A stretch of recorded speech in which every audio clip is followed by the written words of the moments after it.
Meaning of drat. Drat. Drat. Drat. Drat.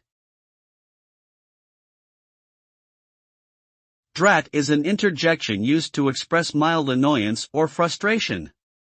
It is often used as a substitute for a more explicit or vulgar exclamation.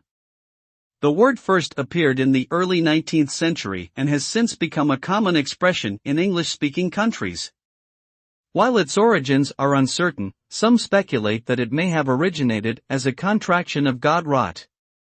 Drat is now considered a somewhat old-fashioned term and is not commonly used in everyday conversation.